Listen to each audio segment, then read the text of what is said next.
नमस्कार मेरे प्रिय साथियों, आप सभी का हायर एजुकेशन वर्ल्ड चैनल को बहुत-बहुत स्वागत है।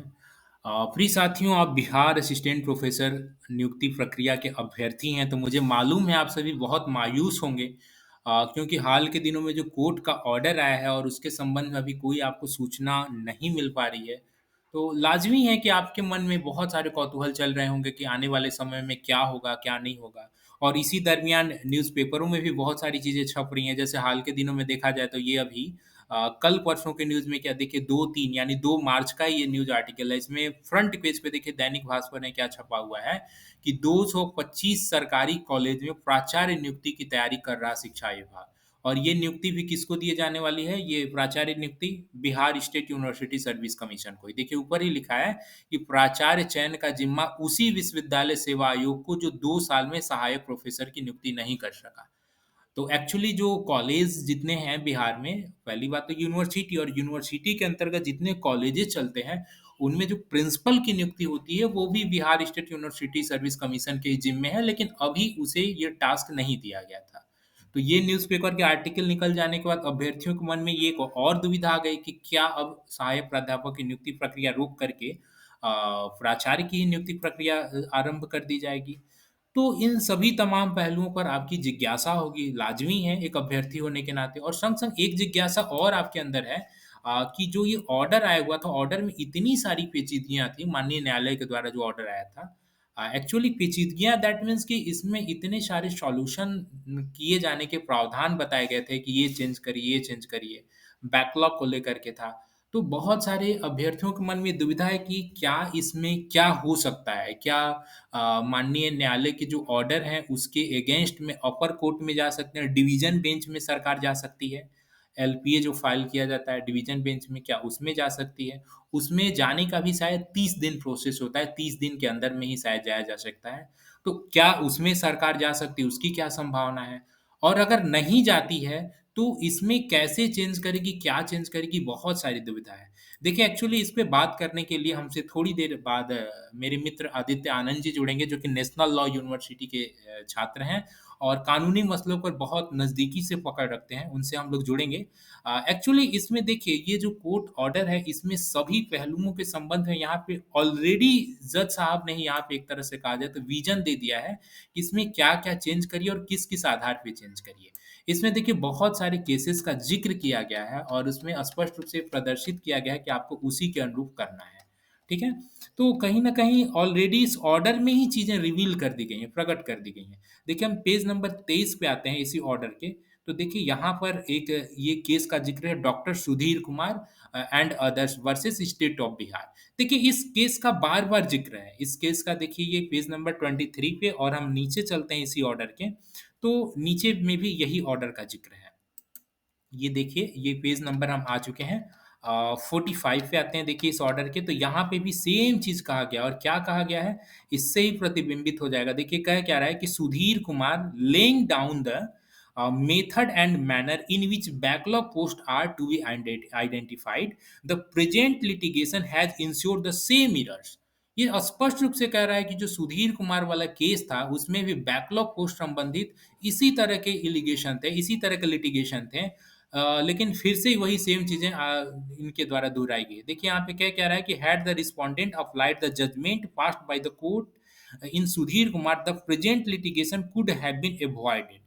सिंपल वही चीज़ें कही जा रही हैं कि जो इसमें एलिगेशन थे, जो लिटिगेशन थे, जो आरोप इसमें था जो लूप होल्स इसमें बैकलॉग के संबंध में था सुधीर कुमार वाला केस, जैसा कि मैंने आपको बताया कि ये बिहार में मेडिकल कॉलेज में असिस्टेंट प्रोफ़ेसर की नियुक्ति के संबंध में ये वैकेंसी निकली थी, डॉक्टर सुधीर कुमार वाला मसला। और उसमें भी यही बैकलॉग संबंधित था। और भी इस ऑर्डर में तमिलनाडु के कोर्ट केस का ज़िक्र किया गया है, आर.के. सब्रवाल केस का ज़िक्र किया गया है, state of Punjab versus R K. Sabharwal.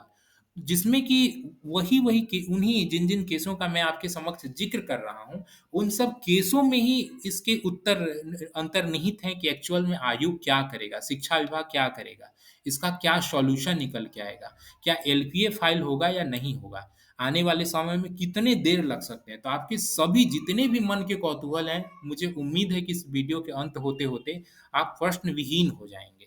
तो मेरी कोशिश रहेगी कि आपके सभी प्रश्नों के यहाँ पे उत्तर दिए जाएँ। जो आपके मन में दुविधा है। तो चलिए हम चलते हैं आदित्य आनंद जी के पास जो कि एनएलयू से जुड़ रहे हैं। आदित्य आनंद जी, नेशनल आपका हायर एजुकेशन वर्ल्ड चैनल पे बहुत-बहुत स्वागत है। बताएँ कैसे-कैसे इसमें क्या संभावनाएँ बन के निकल के आती हैं और क्या इसमें हो सकता है? चूँकि मेरे व्यूअर्स बहुत ज़्यादा दुविधा में हैं कि क्या होगा, क्या नहीं होगा? और मुझे उम्मीद है कि आपको सुनने के बाद, सभी पहलुओं पर ज़िक्र होने के बाद सभी प्रश्न विहीन होके लौटेंगे। आदित्य आनंद जी, आपका बहुत-बहुत स्वागत है। थैंक यू राज। और मैं भी ये आशा करता हूँ कि इस वीडियो के कंप्लीट होते-होते जितने भी ऑर्डिनरी सिटीजन्स हैं या जो भी एप्लीकेंट्स हैं जो आपके साथ जुड़े हुए हैं, उन वो वीडियो देखने के बाद शायद उनकी 90% परेशानियाँ तो खत्म हो जाएँगी। सबसे पहले राज, हमने देखा जैसे कि 24 फरवरी को जजमेंट जब आया तो मीडिया के द्वारा एक भ्रम फैलाया गया कि एडवर्टाइज़मेंट को ही निरस्त कर दिया गया है, कैंसल कर दिया गया है। लेकिन उसके बाद थोड़ी देर बाद पता चला कि एडवर्टाइज़मेंट कैंसल नहीं हुआ है, आपके सोर्सेज़ के द्वारा। फिर जजमेंट आया तो पूरी तरह से ये बात कन्फर्म हुआ और फाइनली लेकिन आज भी हम देख रहे हैं कि जो न्यूज़पेपर में जो न्यूज़ आ रही है उसमें यही मेंशन किया जा रहा है कि जो असिस्टेंट प्रोफ़ेसर की बहाली होनी थी उसको कैंसल कर दी गई है, जो बिल्कुल गलत है और कहीं न कहीं बहुत इर्रेस्पॉन्सिबल बिहेवियर है मीडिया हाउसेज़ के द्वारा। एक्चुअली खैर, आदित्य, ये ऑर्डर की जो कॉपी है इतनी लंबी-चौड़ी है, इसमें बहुत सारी तकनीकी पेच हैं। मुझे लगता है कि कानूनी जानकार जो जानकार हैं, आप जैसे लोग उन्हीं सब चीज़ों को अच्छे से डिकोड कर पाएँगे, वही लोग शायद अच्छे समझ पाएँगे। मीडिया हाउसेज़ के भी रिपोर्टर्स इतना समय क्यों ही देने जाएँ। इसलिए सामान्य तरीके से निकाल देते हैं कि वैकेंसी निरस्त हो गई, जो कि एक गैर ज़िम्मेदाराना तरीका है एक मीडिया के नाते। ख़ैर एनीवे, हम उन पर क्या ही कमेंट करें। तो चलिए बताएँ, सुनते हैं क्या-क्या आपके माध्यम से रिवील समस्याओं का उत्तर निकल के आता है। जी हाँ, आदित्य जी। हाँ, तो राज हम इस वीडियो में ऐसा देखेंगे कि सबसे पहले हम टाइमलाइन देखेंगे। आखिर क्यों ये केस किया गया था असिस्टेंट प्रोफ़ेसर की नियुक्ति के दौरान। उसके बाद हम देखेंगे कि इसमें लीगल इश्यूज़ क्या-क्या थे। उसके बाद हम देखेंगे कि जो पिटिशनर और रिस्पोंडेंट की तरफ से क्या-क्या दलीलें दी गईं। कुछ फ़ॉर्मूला का भी ज़िक्र होना है कि किस तरीके से बैकलॉग सरकार ने कैलकुलेट किया था और किस तरीके से बैकलॉग कैलकुलेट होना चाहिए। जो सुप्रीम कोर्ट के द्वारा दिया गया फ़ॉर्मूला है, उसके भी हम ज़िक्र करेंगे और उसके बाद हम देखेंगे कि जो सुधीर कुमार जिसका भी आप चर्चा कर रहे थे, सुधीर कुमार का जो जजमेंट था 2018 का वो जजमेंट है और इसको कोइंसिडेंस बोला जाए या क्या बोला जाए, जो अभी पटना हाई कोर्ट के एक्टिंग चीफ जस्टिस हैं, चक्रधारी शरण सिंह सर का उन्हीं का ये जजमेंट है। तो उस जजमेंट पे भी हम देखेंगे उसको सरकार ने किस तरीके से इम्प्लीमेंट किया और हम एक आशा करते हैं या हम एक प्रेडिक्शन करते हैं कि इस केस में भी शायद सरकार उसी तरह का कुछ मूव लेगी जो उसने सुधीर कुमार के जजमेंट में किया था। तो तो आदित्य राज हम जी, शुरू करते हैं। आदित्य जी, जी, शुरू करने से पहले एक दुविधा थोड़ी दूर कर दीजिए। जैसा कि आपने बताया कि जी, जो अभी एक्टिंग चीफ जस्टिस हैं पटना हाई कोर्ट के चक्रधारी जी, शरण सिंह सर, उन्हीं के द्वारा सुधीर कुमार के कहीं न कहीं ऑर्डर दिया गया था, पारित किया गया था। जी, और जी, इस बिल्कुल। पूरे केस में अगर ऑर्डर को पढ़ा जाता है तो कहीं न कहीं मिला-जुला करके सुधीर कुमार केस की बार-बार ज़िक्र की जा रही है और ये कहा जा रहा है कि सेम इसी तरह का मसला था। तो क्या हम ऐसा जी, कह सकते हैं कि ऐसी स्थिति में जब ऑलरेडी सुधीर कुमार के जजमेंट को लेकर के ऑर्डर आ चुका है, तो ये जी। संभावनाएँ क्या बहुत कम बच जाती हैं कि सरकार एलपीए में जाएगी, यानी कि डिवीज़न बेंच में जाएगी, अपर के कोर्ट में जाएगी? क्या लगता है? 1-2 मसला है राज जो हम आगे देखेंगे जिसमें शायद अपर कोर्ट में जा सकती है सरकार और उसको रिलीफ मिल सकती है।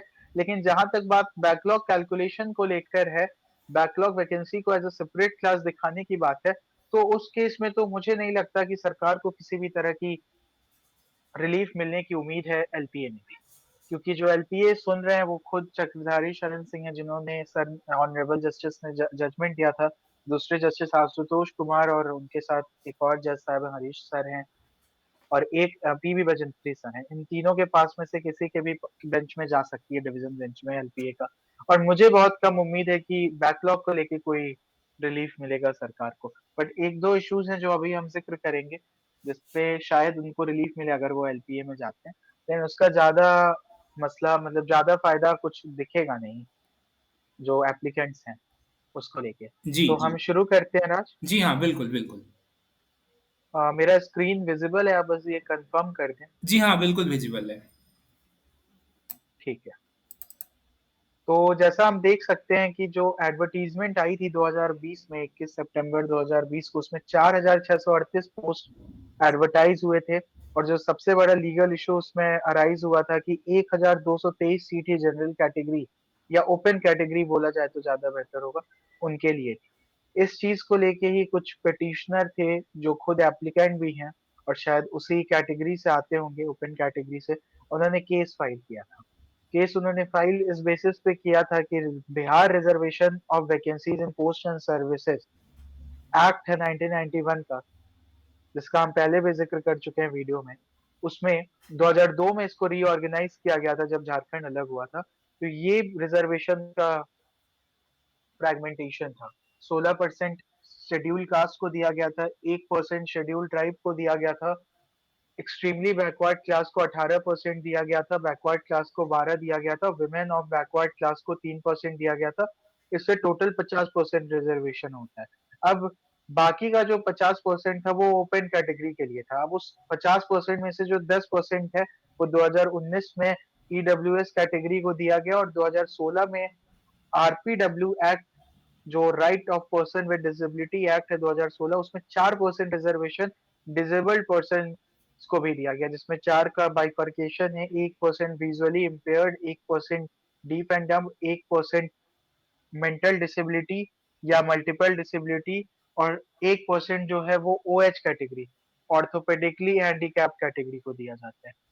फिर हमने देखा कि 18/2/2016 को बिहार बिहार गैजेट नोटिफिकेशन के द्वारा 2% रिजर्वेशन फ्रीडम फाइटर्स जो है उनके जो भी डिपेंडेंट्स हैं, ग्रैंडसन, ग्रैंड डॉटर्स, उनको भी दिया गया। तो इस तरीके से 40% सीटें जो हैं वो ओपन कैटेगरी में रह गई और बाकी जो सीटें हैं 60% वो रिजर्व में चली गई, जिसमें 10% ईडब्ल्यूएस कैटेगरी को भी है। जी। उस हिसाब से देखा जाए तो 4,638 सीटें हैं। इसमें लगभग-लगभग हाफ सीटें, मतलब 2300 समथिंग सीटें होनी चाहिए थी ईडब्ल्यूएस प्लस जनरल को लेके। जी। लेकिन कुछ 1200 प्लस 300, कुछ 1500 सीटें ही देखने को मिल रही थी। जी। तो इस चीज़ पे ही केस फाइल हुआ था राज। उसके बाद क्या हुआ कि सरकार ने कहा कि बैकलॉग सीटें हैं, इसलिए ये डिफरेंस हमें देखने को मिल रहा है 600 700-800 सीटों की। तो अब दूसरा मसला जो कोर्ट में आया वो ये आया, मैं आपको वहाँ पे डायरेक्टली लेके चलता हूँ। सबसे पहले तो हमें ये समझना होगा कि ये बैकलॉग डेफिनिशन होता क्या है? एक चीज़ तो मैं आप व्यूअर्स को बता दूँ, जैसे कि ये जी, बैकलॉग वैकेंसी होती क्या है, इस पर क्यों इसको स्पष्टीकरण करना पड़ रहा है? क्योंकि इसके पहले जो बहस हुई थी कोर्ट में, चूँकि ऑर्डर आने से पहले कई बार बहस का दौर चला। तो उस दरमियान जो बहस हुई थी, ऐसा देखा गया कि सरकार कुछ और कह रही है बैकलॉग वैकेंसी के संबंध में नियमावली को लेकर और माननीय न्यायालय कुछ और कह रहा है। और अन्य जगह जो बैकलॉग को लेकर के इम्प्लीमेंटेशन होता है, वो सिस्टम कुछ और कह रहा है। तो बैकलॉग को लेकर के बहुत अंतर्द्वंद था कि एक्चुअल में बिहार में बैकलॉग कैसे इम्प्लीमेंट हो रहा है और वास्तव में अकॉर्डिंग टू रूल्स या अन्य जगहों पे जो बैकलॉग इम्प्लीमेंट होता है वो कैसे हो रहा है। तो इसी वजह से ये थोड़ा डिकोड करना पड़ रहा है कि बैकलॉग वैकेंसी क्या है, बैकलॉग किस तरह इम्प्लीमेंट होता है और सरकार ने कैसे इम्प्लीमेंट किया। जी हाँ आदित्य जी। तो जैसा आज हम देख सकते हैं कि जजमेंट में भी इस चीज़ का ज़िक्र किया गया है कि 20 मार्च 2014 को एक सरकार ने एक रेज़ोल्यूशन पास किया था, बिहार सरकार ने, कि जो 2014 की एडवर्टाइज़मेंट है, उसमें बस 75% जो टोटल वैकेंसीज़ होंगी, उनको फिल किया जाएगा और 25% को एज़ अ बैकलॉग रख लिया जाएगा, ठीक है? आप ये समझ रहे हैं 75% ही उस समय नोटिफ़ाई हुआ था, 25% सीटों को एज़ अ बैकलॉग देखा गया। हमने लाइव प्रोसीडिंग में भी देखा गया जब रिस्पोंडेंट, मतलब सरकार के जो वकील थे उनसे जब पूछा गया कि ये 25% वैकेंसी जो आपने उस समय रखा था, तो क्या इसमें जनरल की सीटें थी, एससी की सीटें थी, ईबीसी की सीटें थी, बीसी की सीटें थी? इस पे वो बहुत स्पष्ट जवाब नहीं दे पाए थे। खैर, तो इसका कैलकुलेशन जो था ये 25% कि कौन सी सीटें हैं, क्या सीटें हैं, इसका कोई हिसाब-किताब सरकार ने अभी तक कोर्ट को नहीं दे पाया। ओरली उन्होंने कुछ बताया था 3052 सीटें फ्रेश है, 15 कुछ है। इन ओरली दिया उसके अगेंस्ट कोई कागज़ नहीं, कोई रिकॉर्ड पे कोई फ़ाइल नहीं दे पाए जिसके नाते उस चीज़ को जजमेंट में ज़िक्र नहीं किया गया है। फिर उसके बाद हम देखते हैं, सबसे पहले हम समझते हैं राज बैकलॉग वैकेंसी होता क्या है? तो एक अमेंडमेंट आई थी, इस अमेंडमेंट का भी बहुत ज़्यादा चर्चा चल रहा था, पेपर में भी इस अमेंडमेंट का बात हो रहा था। 81st अमेंडमेंट कॉन्स्टिट्यूशनल अमेंडमेंट था आर्टिकल 16 में, जो है आर्टिकल 16 के क्लॉज़ 4 बी को इंसर्ट किया गया था, जिसमें ये कहा गया था कि जो 50% रिज़र्वेशन का रूल होता है, वो बस फ्रेश वैकेंसी पे अप्लाई होता है। फ्रेश वैकेंसी का मतलब कि जो करंट वैकेंसीज़ जो नोटिफ़ाई हो रही हैं, उस समय बस नोटिफ़ाई हो रहा है। वो जो वैकेंसीज़ हैं, वो वैकेंसी पे 50% रूल अप्लाई होगा। लेकिन मानिए कोई सीटें जो पहले नोटिफ़ाई हुई और फिल नहीं हो पाई कैटेगरीज़ या किसी भी कैटेगरी में, उस पे रिज़र्वेशन अप्लाई नहीं होगा, मतलब वो 50% के दायरे में नहीं आएगा। जी, तो ये 81st अमेंडमेंट सिंपल भाषा में कहें तो यही होता है कि 50% का जो क्लॉज़ है उसको कब हम ब्रीच कर सकते हैं। जो वो बार है उसको हम ब्रीच कब कर सकते हैं, तो जब बैकलॉग हो उस केस में। फिर अब हम आगे ज़िक्र करते हैं, ख़ैर ये एक सेक्शन 4 सी का बात किया गया था। सेक्शन 4, 6 का इस केस में बहुत ज़्यादा मायने नहीं है, क्योंकि ये एक्सचेंज फ़ॉर्मूला का ज़िक्र करता है। एक्सचेंज फ़ॉर्मूला अभी अप्लाई नहीं होगा। मैं सिंपल भाषा में बोलूँ तो एक्सचेंज फ़ॉर्मूला तब होता है कि जब बैकलॉग 3 बार तक कैरी होता है, तो चौथी बार वो इंटर कैटेगरी चेंज होता है। जैसे ईबीसी का बैकलॉग अगर 3 बार तक फिल नहीं हो पाया, 3 रिक्रूटमेंट प्रोसेस तक, तो वो बीसी को जा सकता है। सिमिलरली एसटी, एससी में भी ये चीज़ें होता है। जी, तो जी। और चूँकि चूँकि जैसा कि अभ्यर्थियों को बता दूँ चूँकि इस कोर्ट प्रक्रिया कोर्ट प्रोसीडिंग के दरमियान सरकार के पक्ष से ये कहा गया है, रिकॉर्ड रखा गया था कि ये तीसरी वैकेंसी है, यानी अभी जो वर्तमान में 2020 में एडवर्टाइज़ हुई है, ये तीसरी वैकेंसी है। तो तीसरी वैकेंसी के बाद वो इंटरचेंज करने का प्रावधान है according to 1991 rules of the reservation. तो अभी ये जी, चेंज बिल्कुल राइट। इंटरचेंज अभी शायद नहीं होगा, बिल्कुल। हाँ, क्योंकि ये थर्ड वैकेंसी जब सरकार खुद कह रही है कि ये तीसरी रिक्रूटमेंट प्रोसेस है और सरकार से ज़्यादा लेजिटिमेट कोई नहीं हो सकता, क्योंकि वही रिक्रूटमेंट एजेंसी है यहाँ पे, तो हमें सही मान के ही चलना चाहिए। तो राज अब हम ज़िक्र करते हैं कि ये बैकलॉग वैकेंसी आखिर होता क्या है? जी, तो बैकलॉग वैकेंसी अगर हम सिंपल मायने में बोले तो 1-2 केसेज़ आए थे। जैसे एक संगमनाथ पांडे का केस था 2011 का। उसमें सुप्रीम कोर्ट ने कहा कि बैकलॉग वैकेंसी को सेपरेट क्लास दिखाना है और बैकलॉग वैकेंसी में वो सीटें आएँगी जिन्हें पिछले नियुक्ति प्रोसेस में, मतलब पिछले रिक्रूटमेंट प्रोसेस में एडवर्टाइज़ की गई हों, लेकिन वो फिल नहीं हो पाई। जैसे जी, मानिए किसी सब्जेक्ट में 100 टोटल सीटें हैं, 50 जनरल की हैं और 50 रिजर्व कैटेगरी की हैं। रिजर्व कैटेगरी में 15 सीटें मान लीजिए एससी कैटेगरी की, एससी कैटेगरी में 15, हाँ, सीटें फिल नहीं हो पाई। एक भी कैंडिडेट नहीं मिला उस केस में। तो वो जो 15 सीटें हैं वो अगले नियुक्ति प्रोसेस में सेपरेट दिखाई जाएँगी एससी कैटेगरी के लिए। जी, और फिर जो करंट वैकेंसीज़ होगी, उसको अलग तरीके से, मतलब उसमें एससी कैटेगरी की अलग सीटें होंगी और वो 15 बैकलॉग की सीटें अलग होंगी। तो ये चीज़ करना होता है और यहाँ पे जैसे हम देख सकते हैं, ये लाइन बहुत इम्पोर्टेंट है कि such class of vacancy can not be intermingled with the vacancy of the year of recruitment in which it is filled. इस कहने का मतलब ये है कि आप जो 2020 में मानिए जो वैकेंसी आई, उस वैकेंसी को आप 2012, 13 या जो 14 वाली जो खाली सीटें रही हैं, उनको दोनों को जोड़ मत दीजिए। उसको जोड़ने से कहीं न कहीं रिज़र्वेशन फ़ॉर्मूला जो है पूरी तरह से डिस्टर्ब होगा और हमने अभी जो करंट केस है वही देखा कि अगर बैकलॉग है, तो उसको किस तरीके से दिखाना है, इस चीज़ का ज़िक्र कोर्ट ने यहाँ पे किया और बिल्कुल वो गलत तरीके से दिखाया गया था। कहीं न कहीं सारी सीटों को मर्ज कर दिया गया। और फिर रिज़र्वेशन फ़ॉर्मूला अब उन्होंने कितने सीटों पे लगाया ये स्पष्ट ही नहीं हो पा रहा है। तो कहीं न कहीं नॉन ट्रांसपेरेंसी भी देखने को मिली। अब जी, हम लोग बताते हैं कि सरकार से जब पूछा गया कि उन्होंने बैकलॉग क्या इसी बेसिस पे कैलकुलेट किया है कि 2014 में जो सीटें खाली रह गई और उसको अभी फिल करने के लिए वो, मतलब उन्हीं सीटों को बस बैकलॉग कैलकुलेट उसी तरीके से करा है। सरकार ने कहा जी नहीं, हम वैसे बैकलॉग नहीं कैलकुलेट करते हैं, हमारा एक फ़ॉर्मूला है। अब उस फ़ॉर्मूला की भी हम ज़िक्र यहाँ पे करते हैं कि सरकार ने क्या फ़ॉर्मूला दिया था खुद से। तो एक्चुअल राज मेरी स्क्रीन विजिबल है? बिल्कुल, बिल्कुल, बिल्कुल विज़िबल है। हाँ, हाँ। तो राज अब इसमें देखिए, मान लीजिए कि किसी यूनिवर्सिटी में वर्किंग स्ट्रेंथ जो है जी।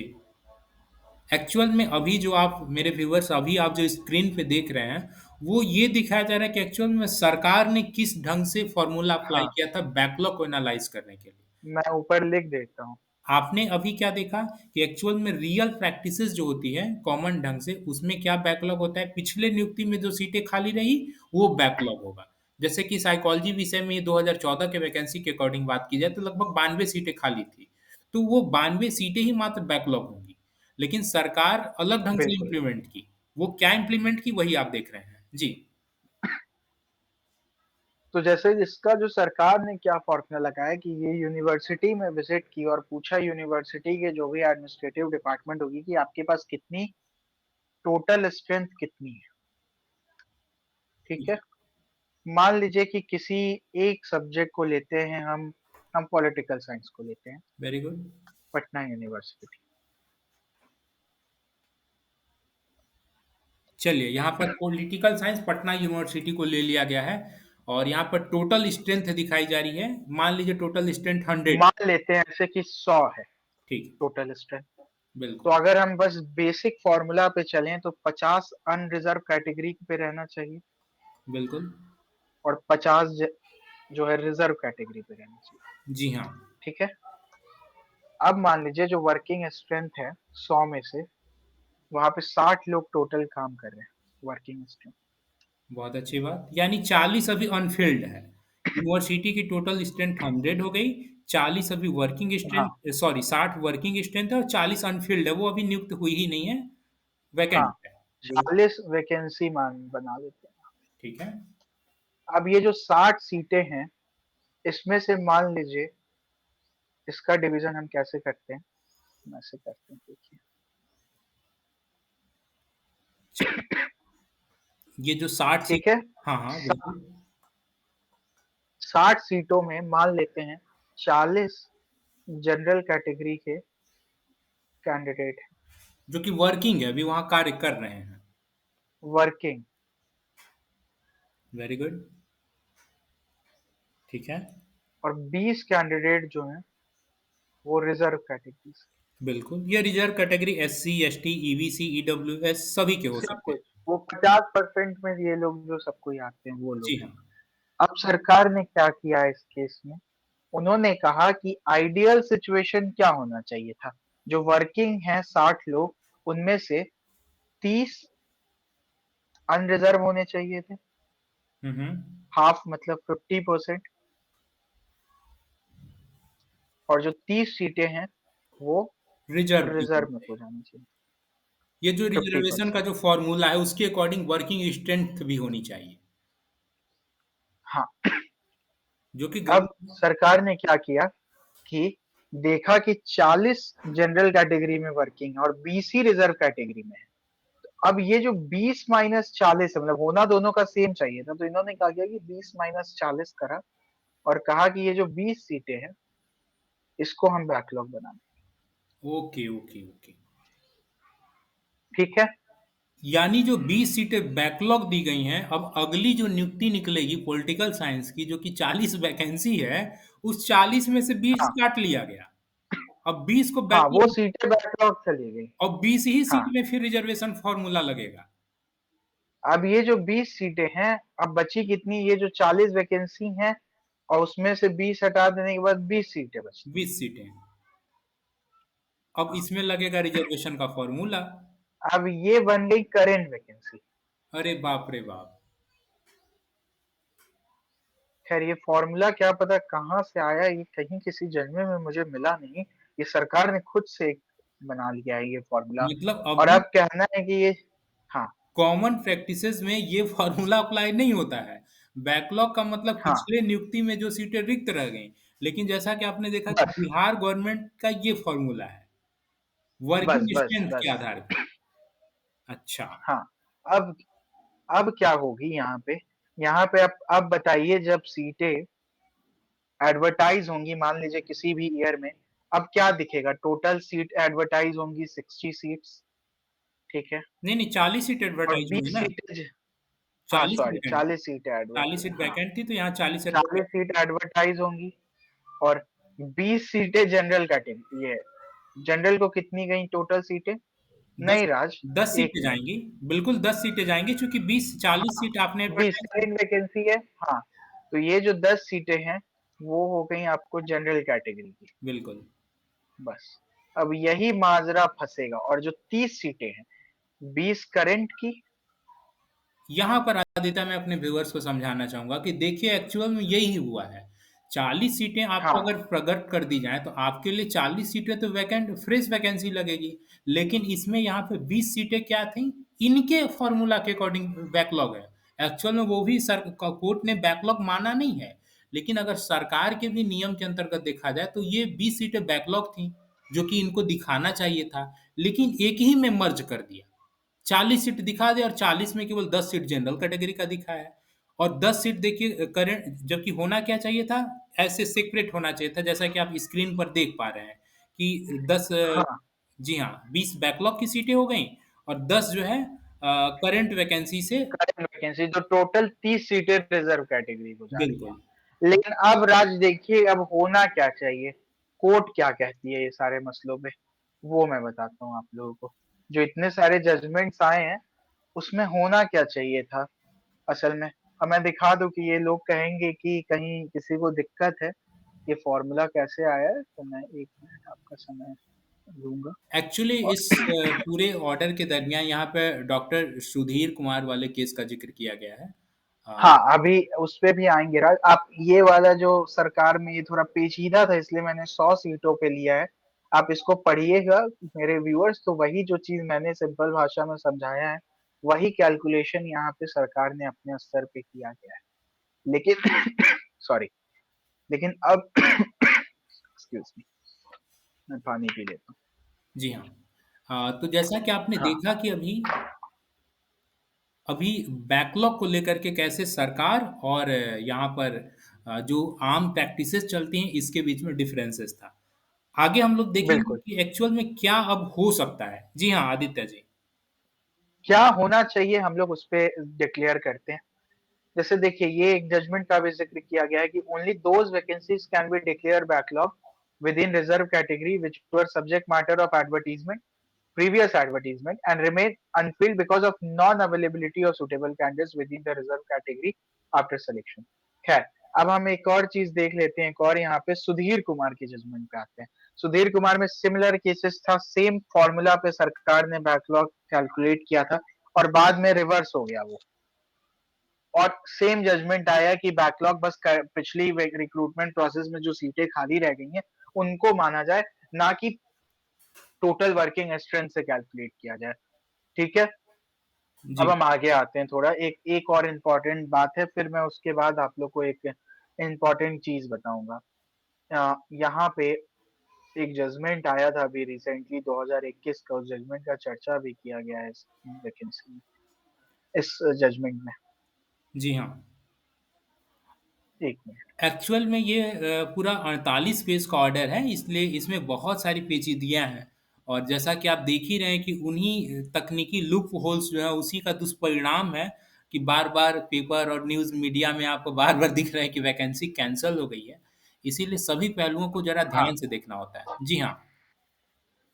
ये एक जजमेंट आया था 2021 में, स्टेट ऑफ तमिलनाडु वर्सेस के शोभाना का जजमेंट है ये। तो इस जजमेंट में क्या कहा गया कि जब भी हम रिजल्ट बनाते हैं, अपॉइंटमेंट करते हैं, तो सबसे पहले जो ओपन मेरिट लिस्ट होती है, मतलब मेरिट के बेसिस पे जो 40% सीटें होती हैं, उसको फिल करते हैं। उसके बाद हम बैकलॉग की सीटें फिल करती हैं पर्टिकुलर रिजर्व कैटेगरी की, और उसके बाद हम जो है अंत में रिजर्व कैटेगरी के जो सिलेक्टेड कैंडिडेट होते हैं, करंट वैकेंसीज जो होती है उसकी सीटें फिल करेंगे। तो मतलब करंट देखिए, the remaining reserve seat reserve post of the current year shall be filled as a third step. तो ये प्रोसेस दिया गया था सुप्रीम कोर्ट ने। तो ये चीज फॉलो खैर नहीं हो रहा है यहाँ पे। यहाँ तो बैकलॉग सीटें और करंट वैकेंसी की रिजर्व सीटों को मिक्स कर दिया गया है। इसके लिए एक बहुत बड़ा फिगर आ गया है, बहुत बड़ा नंबर आ गया है। तो अब हम एक एक दो इम्पोर्टेंट पॉइंट है उसको हम देखते हैं कि अभी होना क्या चाहिए था आइडियल सिचुएशन में और क्या किया गया। अच्छा खैर एक दो चीजें और हैं जो हम यहाँ पे जिक्र कर ले कि कोर्ट ने कुछ पॉइंट आउट किया था इस फॉर्मूला को। इस फॉर्मूला में क्या-क्या दिक्कतें हैं एक्चुअली। इस फॉर्मूला में दिक्कतें ये हैं कि ये जो जुनेजा केस हुआ था 2007 या 8 में, इसमें कहा गया था कि जहाँ भी 2 सीटें हों या 1 सीटें हों, वहाँ रिजर्वेशन पॉलिसी अप्लाई ना किया जाए। तो उसको ये फॉलो नहीं करता है सुप्रीम कोर्ट के उस जजमेंट को। दूसरा, एक चीज़ बताइए अगर कोई कैंडिडेट रिजर्व कैटेगरी का है और उसकी सिलेक्शन मेरिट पे हुई है अनरिजर्व कैटेगरी में, तो क्या आप उसको भी रिजर्व कैटेगरी में काउंट करने में मतलब जब आप ये एक्सरसाइज करिएगा यूनिवर्सिटी में, तो बिल्कुल, उस दिन तो आप उसको रिजर्व कैटेगरी में डाल दीजिएगा। तो कहीं न कहीं ये तो रिजर्व कैटेगरी की एक सीट कम हो जाएगी उस बेसिस पे। एक ये भी थोड़ा-सा दिक्कत मैं आई। सामान्य तरीके से एक चीज़ इस ये बहुत आपने महत्वपूर्ण पॉइंट उठाया। एक्चुअल में आप देख रहे होंगे अभ्यर्थियों कि यहाँ पे जिन-जिन विषयों का रिज़ल्ट आ रहा है, उसमें अनरिज़र्व कैटेगरी में भी बहुत सारे ईबीसी के अभ्यर्थी, बीसी के अभ्यर्थी, एससी के अभ्यर्थी जंप कर रहे हैं। चूँकि मेरिट अधिक रहेगी, तो वो ऑब्वियसली है कि वो अनरिज़र्व कैटेगरी में जंप करेंगे। तो अगर इन्होंने ये जो सरकार जिस फ़ॉर्मूले से बैकलॉग वैकेंसी ले आई है, ये विश्वविद्यालय में गए, वर्किंग स्टूडेंट पूछा, वर्किंग स्टूडेंट के बाद उन्होंने पूछा आप किस कैटेगरी से हैं? तो ऐसा संभव है कि एक एससी कैटेगरी वाला अनरिजर्व कैटेगरी में आया हो रिजल्ट उसका, तो उसको तो इन्होंने एससी कैटेगरी के रूप में काउंट किया। ऐसा संभव है कि ओबीसी वाला अनरिजर्व कैटेगरी में जंप करके आया हो, उसमें रिजल्ट आया हो। अब इसको उन्होंने किस रूप में काउंट किया? ओबीसी कैटेगरी में काउंट किया। तो ये जो फॉर्मूला अप्लाई करें, एक ये भी बड़ा लूपहोल है, जिसके माध्यम से इनके बैकलॉग के जो नियम हैं, ये सब गलत साबित होते हैं। जी हाँ, आदित्य। और ऐसे कई सारे सब्जेक्ट्स हैं जहाँ पे 9 से कम सीटें रही हैं, 10 से कम सीटें रही हैं।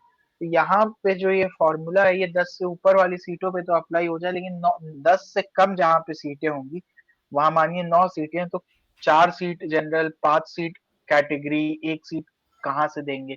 तो वहाँ पे फिर एल शेप रोस्टर या 13 पॉइंट रोस्टर अप्लाई होता है। तो उसके बारे में भी जब सरकार से पूछा गया तो वो स्पष्ट जवाब नहीं दे पाई कि उन्होंने ये चीज़ कैसे अप्लाई किया है। इसका चर्चा भी जजमेंट में किया गया। एल शेप रोस्टर का कैसे अप्लाई किए हैं, क्योंकि अरबी हो गया या रूरल इकोनॉमिक्स या रूरल स्टडीज करके एक सब्जेक्ट है। उन सारे सब्जेक्ट्स में जो है बहुत कम सीटें थी, 9 से कम सीटें थी। या बिल हम जो शुरू में जहाँ पे इंटरव्यू हुई है वहाँ तो किस तरीके से इन्होंने कैलकुलेट किया वो कुछ उस पे स्पष्टीकरण नहीं दे पाई सरकार। खैर होना क्या चाहिए था मैं बताता हूँ। जहाँ पे मान लीजिए किसी हम सेम सब्जेक्ट लेते हैं पॉलिटिकल साइंस, अजम्पशन है।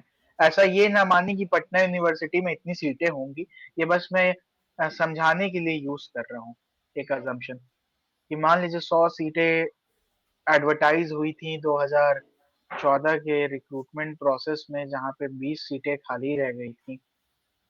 किसी भी कैटेगरी में मान लीजिए, जिसमें 10 ईबीसी में खाली रह गई थी और 10 एससी कैटेगरी में, जी हाँ।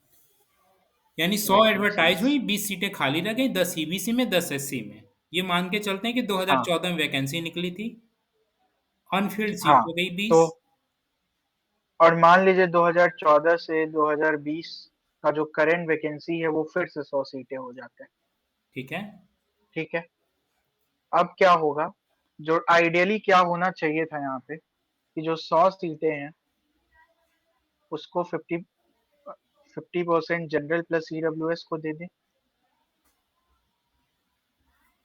जी और हाँ। 50% 50% सीटें रिजर्व कैटेगरी को दे दें 50 सीटें रिजर्व को दे दें और 20 और अलग से। बाकी जो हाँ, जो बाकी जो 20 सीट्स हैं उसको इक्वली एज़ अ बैकलॉग दिखाएँ पिछली बार का। बिल्कुल। 10 सीट्स प्लस 10 सीट्स। यस। तो होनी ये ये क्या होना चाहिए? चाहिए था आइडियल कैटेगरी में, आइडियल सिचुएशन में। और अब जब आप फिल करेंगे, मेरिट जब बनाएँगे, तो मान लीजिए कि 50 रिजर्व सीट में से मात्र हमारे पास 70 कैंडिडेट्स थे, ओके। रुक जाइए एक सेकंड। ये 70 कैंडिडेट किस कैटेगरी के थे? रिजर्व कैटेगरी के। ये मान लीजिए रिजर्व कैटेगरी के थे, बिल्कुल। ठीक है? जिनमें से 20 का सिलेक्शन मेरिट के बेसिस पे अनरिजर्व के मेरिट बेसिस बेसिस पे पे। अनरिजर्व कैटेगरी में हो गया, बिल्कुल। बची 50 में ठीक से है? 50 अभ्यर्थी बचे। बचे 50 अभ्यर्थी।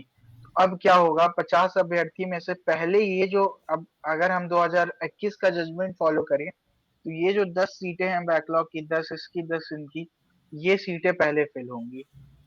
तो 20 सीटें अब जो हैं फिर से फिल हो गई ओके। बैकलॉग। और थर्ड स्टेप में अब बचते हैं 30 कैंडिडेट्स, तो अब वो 30 ठीक सीटें, है? 30 कैंडिडेट जो है वो ऊपर के बचे हुए 50 में फिल उन हो गए हैं। 50 में से फिल होंगी, तो मतलब 30 सीट्स और फिल हो गई। और बाकी का जो 20 है, वो करेंट वैकेंसी में से, समझिए बात, करेंट वैकेंसी जो है वो अगले रिक्रूटमेंट प्रोसेस के लिए बैकलॉग हो गया। Will be added in next recruitment as backlog. Process as a backlog. Oh. ये बस तरीका होना चाहिए, लेकिन ये फॉर्मूला यूज होता तो शायद आज अभी ये सारी दिक्कतें हुई ही नहीं होती, 2014 से अगर अगर अपन कैलकुलेट करते तो। प्रिय खैर, अभ्यर्थियों, जैसा कि एक चीज़ मैं बता दूं, अभी आदित्य आनंद जी जो फॉर्मूला आपको बता रहे हैं, ये फॉर्मूला इनकी तरफ से कोई मनगढ़ंत नहीं है। ये एक्चुअल में हाँ, माननीय न्यायालय ने जो कोर्ट केस का मेंशन किया है, जिन जिन केसों का, जिन ऑर्डर का मेंशन किया है, पूर्व में जो ऑर्डर दिए जा चुके हैं, उसमें इसी तरह से इम्प्लीमेंट होता है। तो इस आधार पे कहीं न कहीं इन्हें प्रतिबिंबित किए हैं कि ये आइडियल सिचुएशन है और इसके अकॉर्डिंग आपको यहाँ पे इम्प्लीमेंट करना चाहिए। और आने वाले समय में अगर सुधार होता है तो इसी आधार पर सुधार किया जाएगा। जी, आदित्य जी, नेक्स्ट। जी। अब राज, जैसे अब 2-3 एक्स्ट्रा पॉइंट्स हैं जिससे जो जो मैं बोल रहा था कि एलपीए में जाने के लिए कोर्ट, मतलब सरकार के पास क्या-क्या पॉइंट्स हो सकती हैं। बैकलॉग कैलकुलेशन पे तो जाना बहुत मुश्किल है, क्योंकि उनको सेपरेट करना ही पड़ेगा। वो आज करें या सुप्रीम कोर्ट तक जाएँ, वो करना ही पड़ेगा। वो हमेशा बैकलॉग अलग दिखाया जाता है। हम यूपीएससी में भी देखें, हम राजस्थान में भी अभी देखें, वहाँ भी अलग तरीके से एडवर्टाइज़ हुआ था बैकलॉग। तो एक जो कंडीशन जो कोर्ट ये जजमेंट में दे दिया गया कि जो रिजर्वेशन करंट वैकेंसीज़ पे लगाइए, वो यूनिवर्सिटी वाइज़ मत लगाइए। आप सारे सीट्स को क्लब कर दीजिए और उसके बाद रिजर्वेशन अप्लाई करिए। तो कहीं न कहीं ये एक पॉइंट है जिसपे सरकार जो है अपील कर सकती है, क्योंकि ये करना बहुत मुश्किल है, क्योंकि बिहार में सारे यूनिवर्सिटीज जो हैं वो ऑटोनॉमस मानी जाती हैं और सारी यूनिवर्सिटीज की अपनी अपनी रोस्टर होती है। उसी रोस्टर के हिसाब से गेस्ट फैकल्टी की भी रिक्रूटमेंट होती है। तो इस पॉइंट पे केस हो सकता है। बिल्कुल। तीसरी चीजें, जी हाँ, हाँ, जी हाँ। जजमेंट में आज जो लीगल सेल बनाने की बात कही गई है, तो मेरे ख्याल से सरकार ने जो कोशिशें करनी शुरू कर दी होंगी अपनी तरफ से, जो भी स्टेप है वो लेगी। और एक लीगल टीम तो बना लेना चाहिए, क्योंकि जजमेंट्स जो होते हैं बहुत टेक्निकल होते हैं, बहुत सारी उसमें इंपॉर्टेंट पॉइंट्स होती हैं। और रिजर्वेशंस तो आप देख रहे हैं पिछले 50-60 साल से सुप्रीम कोर्ट भी इंटरप्रेट करने की कोशिश कर रही है। हर समय एक नया मसला आता है, एक नया डिस्प्यूट होता है और उसपे जजमेंट आता है। तो और आने वाले अभी 20-25 साल तक ऐसे चलता होगा। ये बहुत डायनामिक प्रोसेस होता है, इतनी जल्दी सेटल नहीं होती है ये सारी चीज़ें। तो एक लीगल टीम तो बिल्कुल होनी चाहिए जो ये सारे जजमेंट्स को इम्प्लीमेंट करे अपने आने वाली वैकेंसीज़ में, या जो करंट वैकेंसी जो रिवाइज़ होने की बात हो रही है। तो अब हम राज लास्ट पॉइंट है जहाँ पे हम चलते हैं, वो है कि जो सुधीर कुमार का जजमेंट आया, और सुधीर कुमार का भी एकदम सिमिलर फैक्ट्स पे जजमेंट आया था, सिमिलर तरीके से सरकार ने कैलकुलेट किया था, जिसको इल्लीगल बोला गया था जजमेंट में। और कहा गया था कि दोबारा रिवाइज वैकेंसी जो है वो निकाला जाए as a roster. Revise vacancy, roster revise करने का ये कतई मतलब नहीं है कि एडवर्टीजमेंट रिवाइज होगा, मतलब एडवर्टीजमेंट न्यू आएगा, ऐसा नहीं होता, बस रोस्टर रिवाइज किया जाता है। मैं आपको एक सैंपल भी दिखाना चाहूंगा यहाँ पे कि कैसे होगा ये प्रक्रिया। आप जैसे देख सकते हैं मेरे सामने एक राज, आपको दिख रही है मेरी स्क्रीन? बिल्कुल दिख रही है, इसको थोड़ा बड़ा कर लिया जाए बस। मैं बड़ा कर रहा हूँ जी इसको। हाँ। एक्चुअली यहाँ पर जो जिस सुधीर कुमार केस का बार-बार इस ऑर्डर में ज़िक्र किया हाँ, गया है, जिसके आधार पे इम्प्लीमेंट करने की बात कही गई है, ठीक है? तो आप उसी के संबंध में कुछ देख रहे हैं। जी हाँ, आदित्य। जैसे जैसे आप देख सकते हैं कि ये स्वास्थ्य विभाग बिहार के अंतर्गत राज्य के चिकित्सा महाविद्यालय एवं अस्पतालों के विभिन्न विभागों में सहायक प्राध्यापक के कुल 1171 पदों पर नियुक्ति हेतु सुयोग्य भारतीय नागरिकों से विहित प्रपत्र में आवेदन आमंत्रित किए जाते हैं। उसका आरक्षण कोटिवार रिक्तियां का वितरण इस प्रकार है। और माफ करिएगा, मेरी हिंदी उतनी अच्छी नहीं है तो मुझे पढ़ने में थोड़ी तकलीफ होती है कहीं कहीं पे। नहीं, नहीं, तो आप चलिए। देख सकते हैं। हाँ, बिल्कुल, आप जैसे देख सकते हैं यहाँ पे कई सारे सब्जेक्ट्स हैं। जैसे मैं आपको एक सैंपल सब्जेक्ट दिखाता हूँ, सर्जरी विषय, इसको राउंड भी किया गया है यहाँ पे। 55 टोटल सीटें थी और मात्र 60 सीटें जनरल कैटेगरी को दी गई थी। दिख रहा है? बिल्कुल, बिल्कुल दिख रहा है। इसे थोड़ा-सा हाँ, ऊपर ये आप कीजिए। देखिए, 1 मिनट। यस। एक्चुअली यहाँ पे आपको रेफ़रेंस दिखाने की कोशिश की जा रही है, जिस सुधीर कुमार केस का ज़िक्र इस है, जो कि मेडिकल हाँ, कॉलेज में असिस्टेंट प्रोफ़ेसर के संबंध में था। तो यहाँ पे बिल्कुल। किस प्रकार से यहाँ पे दिखाया जा रहा है कि यहाँ पर भी देखिए रिवाइज़्ड की गई, रिवाइज़्ड करने के बाद पुनः वैकेंसी, मतलब वही रिवाइज़्ड वैकेंसी निकाली गई। रिवाइज़्ड हाँ, वैकेंसी कहना उचित नहीं होगा, एक तरह से कहिए कि जो-जो सीटें जिसमें छूटी हुई थी। रोस्टर को रिवाइज़ किया गया। मैं वहाँ पे ले चलूँगा कि नहीं, ये खैर राज जो है, ये पुरानी वाली मैं एक चीज़ स्पष्ट कर दूँ, ये सरकार के द्वारा बनाई गई रोस्टर थी सबसे पहले, जिसको हाई कोर्ट ने चेंज कर दिया था। बिल्कुल, और जो नया रोस्टर होगा अभी हम देखेंगे उसको थोड़ी देर में, कैसे रोस्टर चेंज हुआ था। आप देख सकते हैं कि सामान्य कोटि मतलब जनरल कैटेगरी, अनुसूचित जाति, एससी कैटेगरी, जनजाति, एसटी कैटेगरी, ईबीसी, पिछड़ा वर्ग बीसी और पिछड़े वर्ग की महिला डब्ल्यूबीसी। तो उस समय ईडब्ल्यूएस रिजर्वेशन 2017 में ये वैकेंसी आई थी, तो उस समय ईडब्ल्यूएस रिजर्वेशन नहीं था, तो इसलिए उसका चर्चा हम यहाँ नहीं देखेंगे। अब जैसे सर्जरी है, यहाँ पे मात्र 7 सीटें सामान्य कोटि को रखी गई थी, जबकि 15 सीटें एससी कैटेगरी को रखी गई थी। आप देख रहे हैं राज, बिल्कुल स्पष्ट हो रहा होगा यहाँ पे। बिल्कुल, ठीक बिल्कुल, है? बिल्कुल। हाँ, और 55 टोटल सीटें थी। तो यहाँ पे कुछ पता नहीं चला कि रिजर्वेशन कैसे अप्लाई हुआ कि मात्र 7 सीटें ही सर्जरी को दी गई थी। तो अब हम आते हैं, इस सब्जेक्ट का एग्जाम्पल लेके हम यहाँ पे आते हैं, ये देखिए। ये बीपीएससी के द्वारा 2022 में इस बड़े केस में सरकार ने बहुत विलंब कर दिया, रिजल्ट वगैरह सब पब्लिश कर दिया था। जब जजमेंट आ गई 2018 में, उसके 4 साल बाद फिर कंटेम्प्ट का फाइल हुआ था। इन्होंने इम्प्लीमेंट नहीं किया जजमेंट को। तो जब कंटेम्प्ट हुआ और क्रिमिनल मतलब जब कोर्ट ने कहा कि अब आपके सेक्रेटरी, आपके जो भी अ, मतलब जो भी एडमिनिस्ट्रेटिव डिपार्टमेंट के ऑफिसर्स हैं, उनको हम अरेस्ट करा लेंगे अगर आप इम्प्लीमेंट नहीं करिएगा। तब जाके इन्होंने एक नोटिस बीपीएससी ने निकाला कि आप पढ़ सकते हैं कि डॉक्टर सुधीर कुमार एवं अन्य बनाम राज्य सरकार एवं अन्य में माननीय उच्च न्यायालय पटना द्वारा दिनांक 2/4/2018 को पारित न्यायाधीश के अनुपालन में राज्य के चिकित्सा महाविद्यालयों में विभिन्न विभागों के सहायक प्राध्यापक के पदों पर नियुक्ति हेतु संशोधित परीक्षा पत्र, रिजल्ट आ चुकी थी, उसके बाद इसको चेंज किया गया था। और उसमें आप देख सकते हैं कि 3 सब्जेक्ट जैसे कार्डियोलॉजी, न्यूरोलॉजी और नेफ्रोलॉजी, इन सब्जेक्ट में तो गलत तरीके से रिजर्वेशन लगा दिया गया था। इनको सुपर स्पेशलिटी सब्जेक्ट कहते हैं, जिसमें सुप्रीम कोर्ट का क्लियर गाइडलाइंस है कि इन सारे सब्जेक्ट में रिजर्वेशन आप नहीं दे सकते हैं। तो रिजर्वेशन डाल दिया गया था वहाँ पे। आप जैसे मैं यहाँ पे दिखाऊँ कि जी हाँ, चलिए, आपने कहा वही रेफ़रेंस है आदित्य। जी हाँ, आप ऑर्डर हाँ, भी। न्यूरो न्यूरो सर्जरी में भी देखिए सारी सीटें अलॉट हो गई थी कैटेगरीज में, लेकिन वो पूरी जो सीटें हैं 14, उस सबको जनरल में डालना था as per supreme court guideline. तो इन्होंने यही किया कि उन सारी कैटेगरी की जो सीटें हैं उसको जनरल कैटेगरी में कन्वर्ट किया। और बाद में अन्य रोस्टर को देखिए, ये होता है रिवाइज रोस्टर, ऐसा कुछ दिखेगा हमें रिवाइज रोस्टर जी हाँ। के द्वारा रिक्तियों को संशोधित रोस्टर निम्न प्रकार है। निम्न प्रकार में आइए हम सर्जरी का एग्जांपल लेते हैं, जहाँ पे 56 सीटें, एक सीटें बढ़ाई भी गई थी, 55 से 56 हुई थी और लगभग 25 सीटें आप देख सकते हैं जनरल कैटेगरी को, जहाँ पे यहाँ पे हम देख सकते हैं टोटल 7 सीटें जहाँ दी गई थी, 2 महिला के लिए रिज़र्व किया गया था। यहाँ पे 10-25 सीटें दी गई और जिसमें से 9 सीटें महिलाओं के लिए रिज़र्व हुआ और दूसरे कैटेगरी की सीटें कम की गई थी, इस फ़ॉर्मूला के बेसिस पे क्योंकि इनका कहना था कि इसमें था कि 2011 में लास्ट रिक्रूटमेंट हुआ था, तो उसमें जो सीटें खाली हुई थी, उन्हीं को बस बैकलॉग दिखाना है।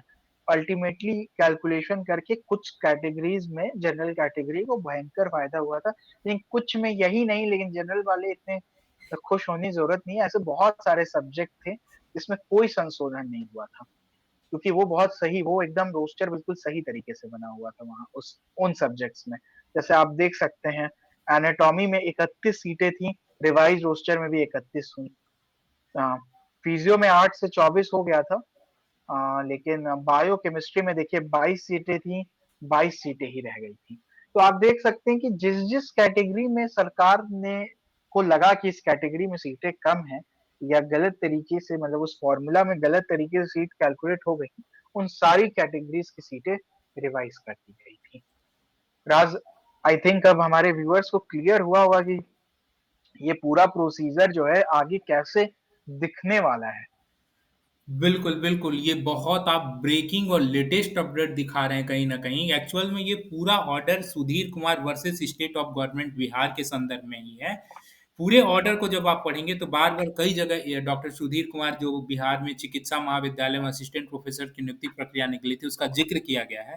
तो आप जैसा कि देख पा रहे हैं स्क्रीन पे कि इस ऑर्डर में कैसे इसे इम्प्लीमेंट किया गया संशोधन के बाद।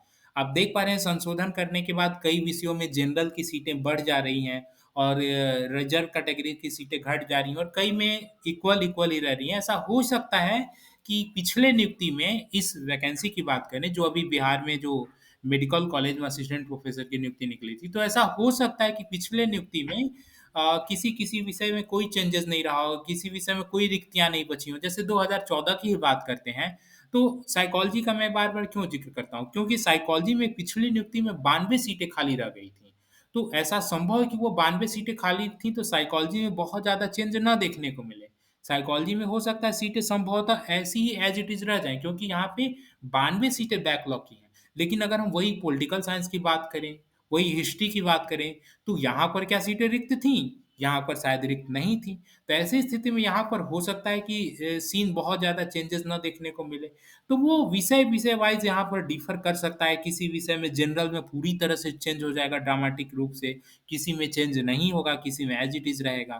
तो वो चीज़ें यहाँ पर जैसा कि आपने इस मेडिकल कॉलेज के भी रिवाइज़्ड रोस्टर के अकॉर्डिंग आपने देखा, तो आने वाले समय में उम्मीद है कि इसी तरह आपको रिवाइज़्ड रोस्टर देखने को मिलेगा और किसी भी बिल्कुल, हाल में कतई वैकेंसी के आपको यहाँ पे कैंसल नहीं होने जा रही है, बार-बार हम चीख-चीख नहीं, के कह रहे हैं चूँकि मीडिया के द्वारा ये गलतफ़हमी फैलाई जा रही है कि वैकेंसी कैंसल हो गया है।